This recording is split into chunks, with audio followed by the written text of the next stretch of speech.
नमस्कार दोस्तों, स्वागत है यूट्यूब चैनल गोकुल स्टडी में। और कैसे हैं आप लोग? एकदम अच्छे होंगे, एकदम बढ़िया होंगे और पढ़ाई आपकी बढ़िया चल रही होगी। कमेंट बॉक्स में आप लोग लिखना कि वीडियो आपको कैसा लगा और कंप्लीट ही वीडियो आप लोग देखा करो ताकि चीज़ें आपको सीखने के लिए मिलें। लास्ट क्लास में हमने बात की है इलेक्शन कमीशन के बारे में, कहाँ पर प्रावधान देखने के लिए मिलता है इलेक्शन कमीशन का। सबसे पहले प्रावधान कब किया गया इलेक्शन कमीशन का?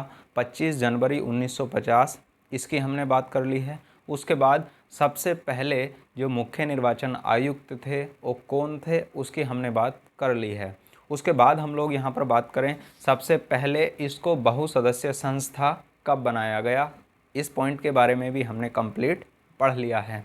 क्या योग्यताएं होती हैं मुख्य निर्वाचन आयुक्त की, किसको बनाया जाएगा, कितनी कार्यकाल होता है, इन सारे के सारे पॉइंटों की हमने बात कर ली है। आज हम लोग बात करेंगे इलेक्शन कमीशन के कार्य होते क्या हैं, इलेक्शन कमीशन करता क्या है, क्या क्या कार्य हैं, क्या इलेक्शन कमीशन का कार्य सिर्फ चुनाव ही कराना होता है या फिर और भी कोई कार्य होता है, उन सभी के बारे में हम लोग अच्छे से बात करने वाले हैं। तो कंप्लीट ही वीडियो आप लोग देखना और करते हैं शुरुआत इलेक्शन कमीशन के कार्य होते क्या हैं।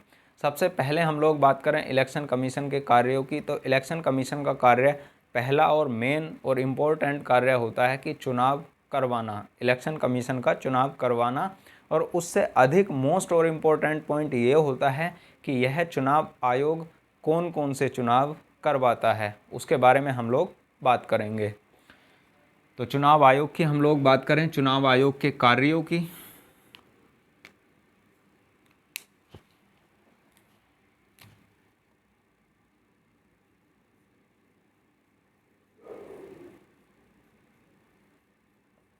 चुनाव आयोग के कार्य, यदि हम लोग बात करें कार्य की तो सबसे पहला कार्य क्या होता है? चुनाव करवाना।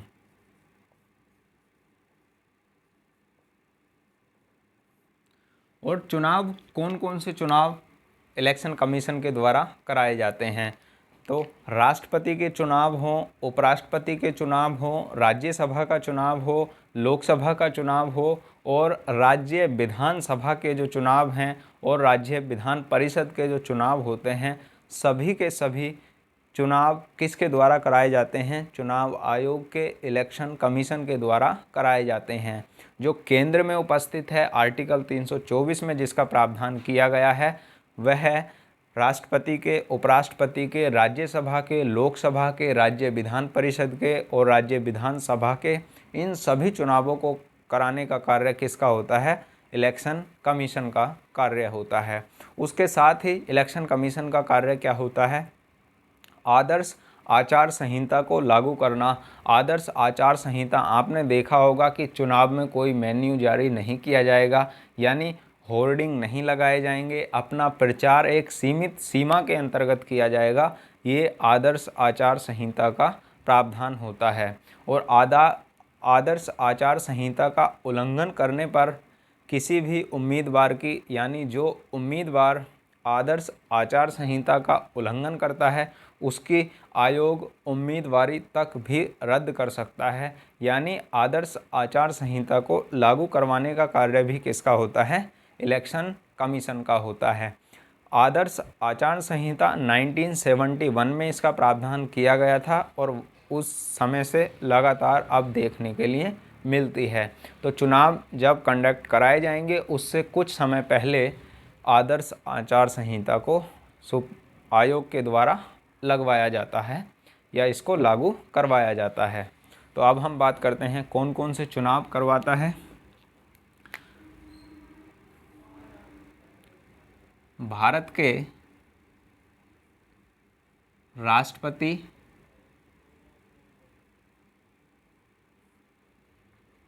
उपराष्ट्रपति,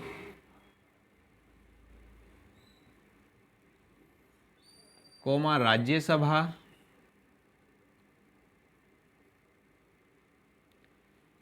लोकसभा,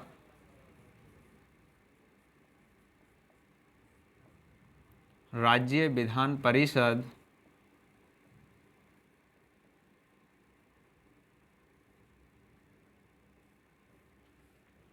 तथा राज्य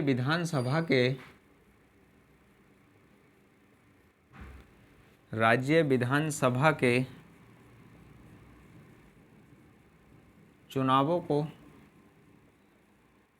करवाता है।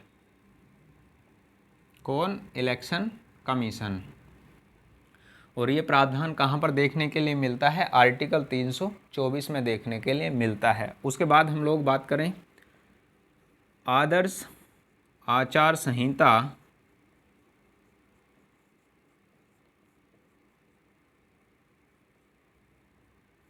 को लागू करवाता है। और उसके बाद हम लोग यहाँ पर बात करें इसका प्रावधान कब किया गया था। आदर्श आचार संहिता का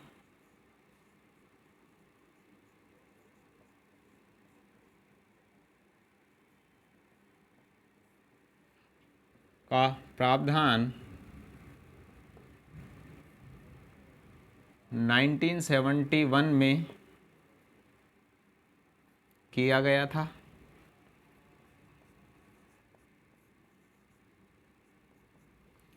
इसका उल्लंघन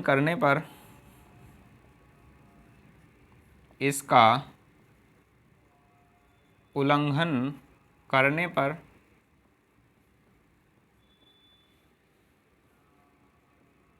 उम्मीदवारी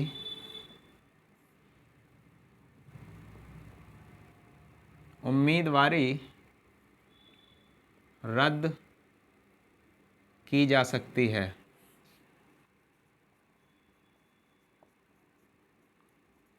ऐसा प्रावधान यहाँ पर इसमें देखने के लिए मिलता है। स्क्रीनशॉट लीजिए आप इसका। उसके बाद हम बात करते हैं अगले पॉइंट की।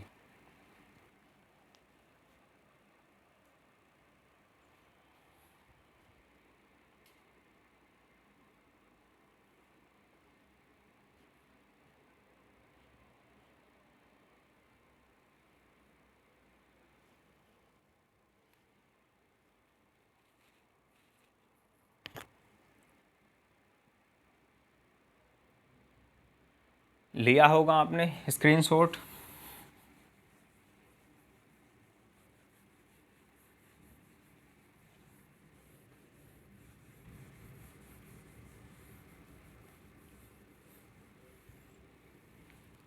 अगले कार्य की बात करें तो चुनाव के संबंध में अधिसूचना जारी करता है। चुनाव के संबंध में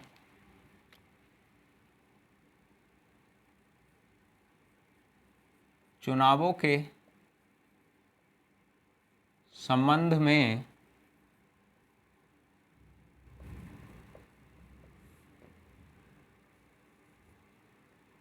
अधिसूचना जारी करता है।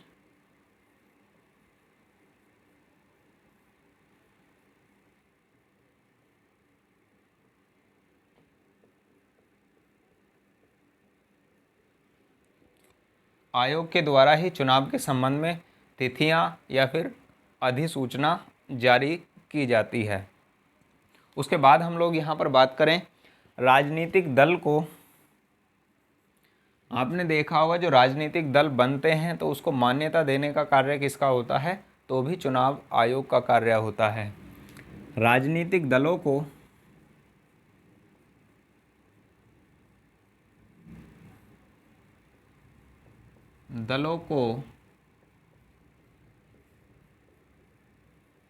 मान्यता देने का कार्य करता है।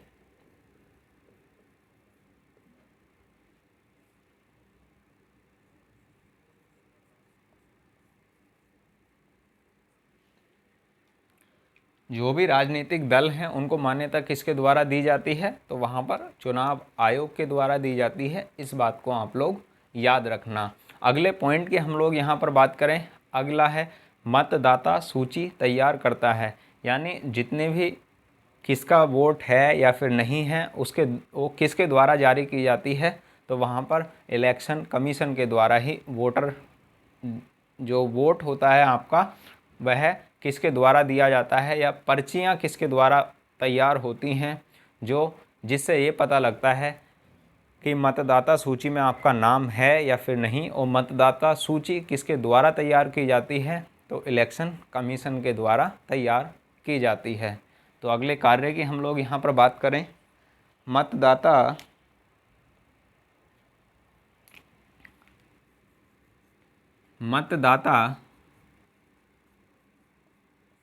सूचियां तैयार करता है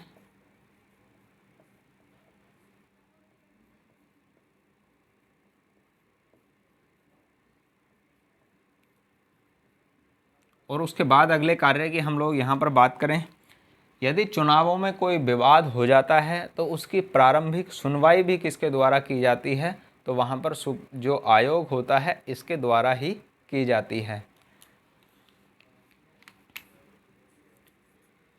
चुनावों में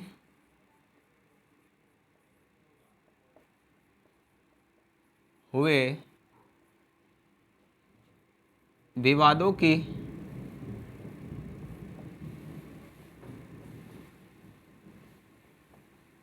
प्रारंभिक सुनवाई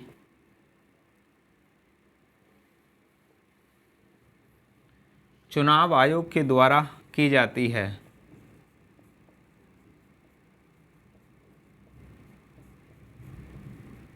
के द्वारा की जाती है। तो इस एक बात यहाँ पे साथ के साथ ये भी याद रख लेना कि जो प्रारंभिक विवाद होते हैं या चुनाव में कोई भी विवाद होते हैं, उनकी सुनवाई किसके द्वारा की जाती है, इलेक्शन कमीशन के द्वारा। यहाँ पर राष्ट्रपति और उपराष्ट्रपति के चुनावों में यदि कोई विवाद हो जाता है तो उसका अधिकार, यानी उनमें सुनवाई का अधिकार इलेक्शन कमीशन को नहीं है।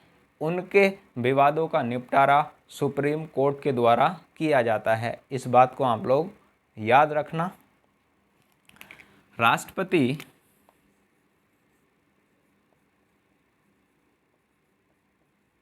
तथा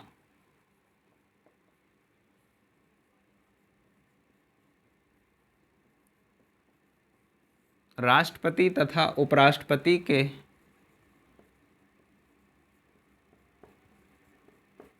चुनावों में हुए विवादों का निपटारा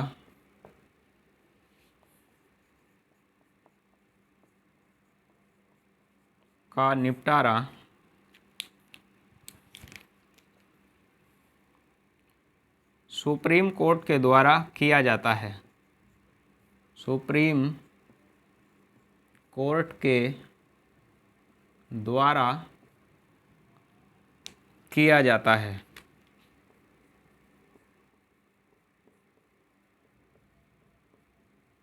इस बात को आप लोग याद रखना। बाकी जो विवाद होंगे उनकी प्रारंभिक सुनवाई इलेक्शन कमीशन के द्वारा की जाएगी। राष्ट्रपति और उपराष्ट्रपति के चुनावों में विवाद होने पर इन सभी का निपटारा किसके द्वारा किया जाएगा, सुप्रीम कोर्ट या फिर उच्चतम न्यायालय के द्वारा किया जाता है। स्क्रीनशॉट लीजिए आपका, फिर हम लोग अगले पॉइंट की बात करते हैं।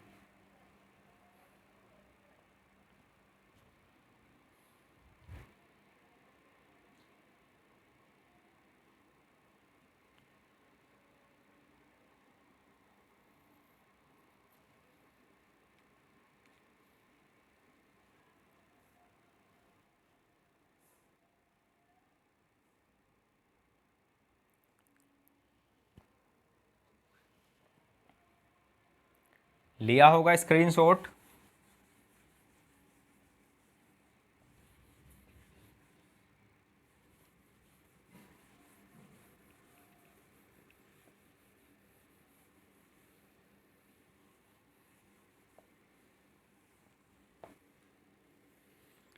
अगले कार्य की हम लोग यहाँ पर बात करें तो अगला कार्य होता है एक परिसीमन आयोग है। जब आप लोग आर्टिकल 82 पढ़ोगे तो आर्टिकल 82 यानी 82 में कंप्लीट मैंने आपको समझाया है कि कितनी बार इसका गठन किया जा चुका है परिसीमन आयोग का, और परिसीमन आयोग होता क्या है, इसका कार्य क्या है, उसका कार्य कहाँ पर देखने के लिए मिलेगा आपको, आर्टिकल 82 में देखने के लिए मिलेगा, 82 में। तो वहाँ पर आप लोग जाओ और उसको पढ़ो कंप्लीट। यहाँ भी आपको बताता हूँ मैं क्या होता है परिसीमन आयोग का कार्य या फिर परिसीमन करना जो इलेक्शन कमीशन के द्वारा किया जाता है। तो अगला कार्य है परिसीमन करना, परिसीमन करना, इसको बोलते हैं इंग्लिश में डीलिमिटेशन।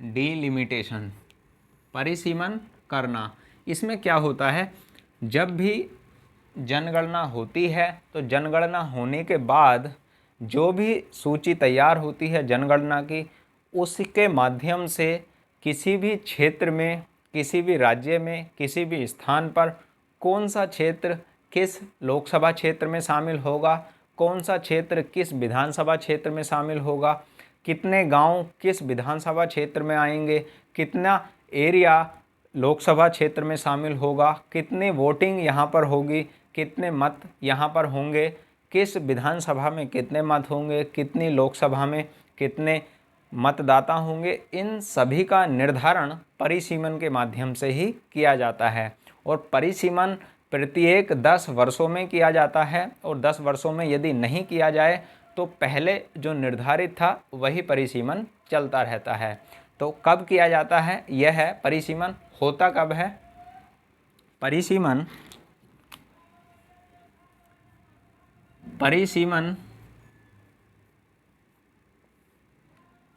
प्रत्येक 10 वर्षों में,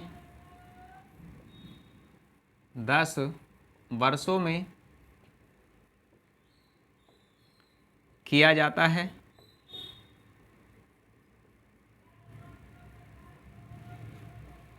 यह जनसंख्या जनगणना के बाद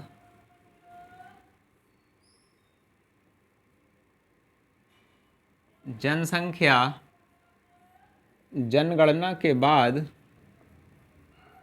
किया जाता है।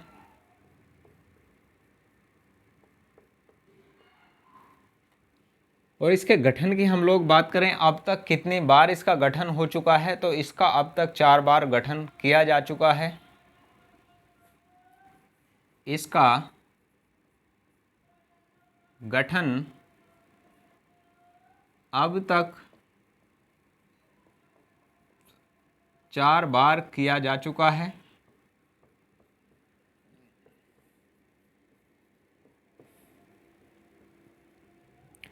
कब कब किया गया, इस सभी का आंसर आपको मिलेगा परिसीमन आयोग, मैंने कंप्लीट वहाँ पर पढ़ाया है, तो वहाँ पर उसको जाकर देखिए आप लोग, तभी आपको पता लग जाएगा अंतिम बार कब किया गया, सबसे पहली बार इसका गठन कब किया गया।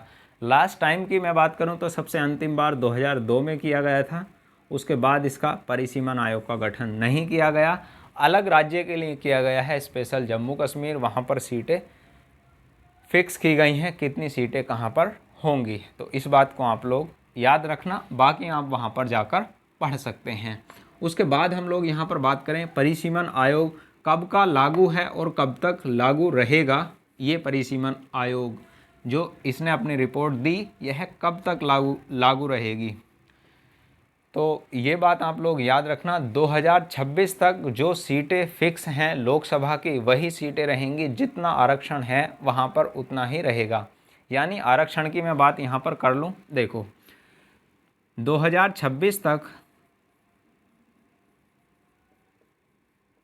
लोकसभा की सीटें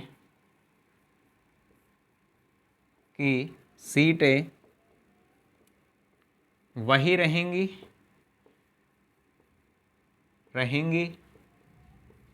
जबकि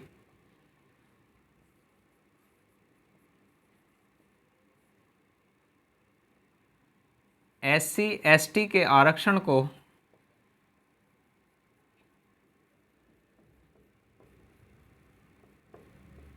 जो लोकसभा में, राज्यसभा में SC ST को आरक्षण दिया गया है सीटों का, वहाँ पर कब तक रहेगा, जबकि SC ST के आरक्षण को 2030 तक के लिए बढ़ा दिया गया है।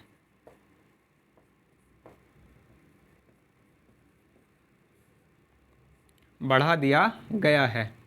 कितनी असमानता यहाँ पर देखने के लिए मिलती है। अभी भी एससी और एसटी के लिए रिजर्वेशन का प्रावधान किया जा रहा है।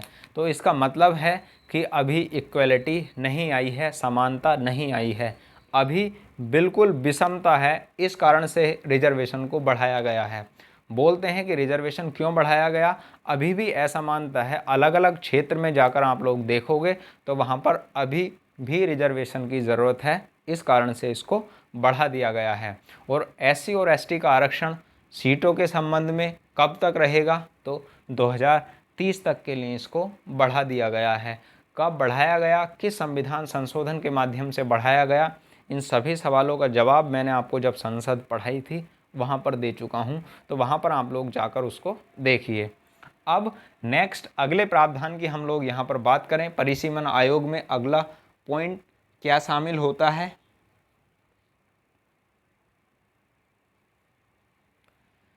इसी में ये पॉइंट आप लोग याद रखना। परिसीमन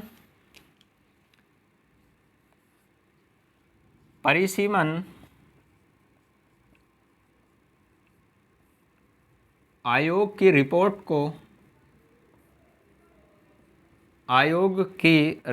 को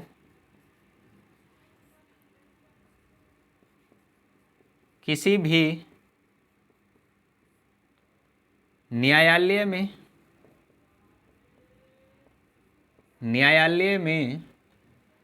चुनौती नहीं दी जा सकती है। चुनौती नहीं दी जा सकती है।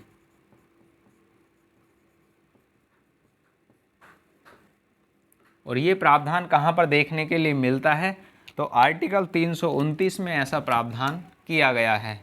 कहाँ पर किया गया है, आर्टिकल 329 में। यानी परिसीमन आयोग डिलिमिटेशन कमीशन की रिपोर्ट को किसी भी न्यायालय में चुनौती नहीं दी जा सकती है। ऐसा प्रावधान कहाँ पर देखने के लिए मिलता है, आर्टिकल 329 में। स्क्रीनशॉट आप लोग इसका लीजिए, फिर हम बात करते हैं अगले पॉइंट की।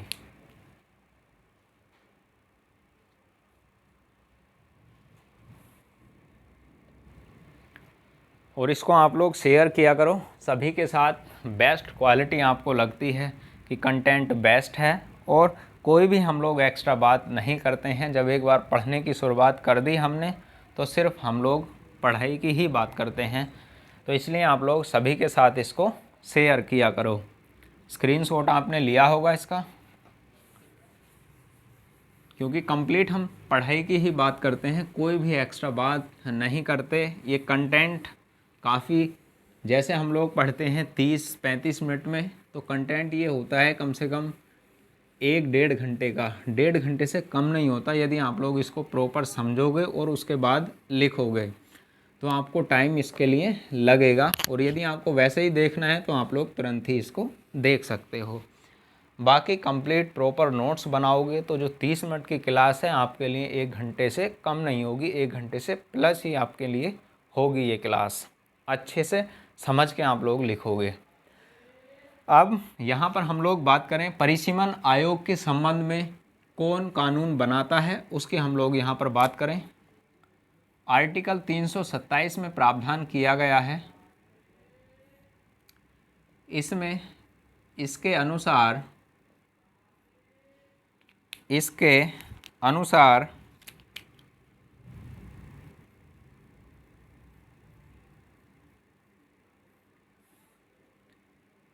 परिसीमन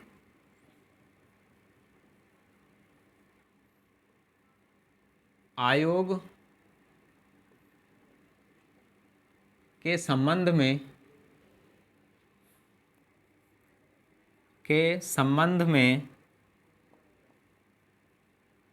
कानून संसद के द्वारा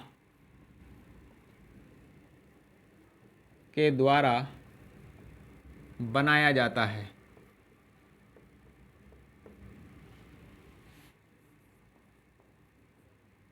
इस बात को आप लोग याद रखना, इम्पोर्टेंट पॉइंट है। अब यहाँ पर हम लोग, ये हमारे किसके कार्य हुए, ये इलेक्शन कमीशन के कार्य हुए। यदि आपको पढ़ना हो कि राजनीतिक दलों को जो मान्यता दी जाती है तो किस आधार पर राजनीतिक दलों को मान्यता दी जाएगी, क्या क्या आधार हैं, उसके बारे में हम लोग बात कर लेंगे। यदि आपको लगता है कि उस पॉइंट पे भी बात की जाए, कितने सदस्यों की ज़रूरत होती है, कितने सदस्यों की आवश्यकता होती है जब राजनीतिक दल की स्थापना करनी होती है, कितने रुपए की आवश्यकता होती है, और उसके बाद राज्य दल क्या है, राज्य दल होने के लिए क्या क्या सीमाएं होती हैं, क्या क्या प्रावधान देखने के लिए मिलते हैं, राष्ट्रीय दल कौन होते हैं और उनका गठन किस प्रकार होता है, कब किसी भी दल को राष्ट्रीय दल या फिर राज्य दल बनाया जाएगा या घोषित किया जाएगा, उसके बारे में क्या क्या सीमाएं हैं, पढ़नी हो तो आप लोग कमेंट बॉक्स में लिख सकते हैं। बाकी एग्ज़ाम में जितना मैंने आपके लिए ये कराया है काफ़ी सूटेबल है, बाकी एक्स्ट्रा पढ़ने की कोई ज़रूरत नहीं है। कैसा लगा वीडियो कमेंट बॉक्स में आप लोग लिखना, और सभी के साथ आप लोग इसको शेयर करना। मिलते हैं फिर नेक्स्ट वीडियो में। Thank you, all the best. पढ़ते रहिए, मस्त रहिए, ज़बरदस्त रहिए। Thank you.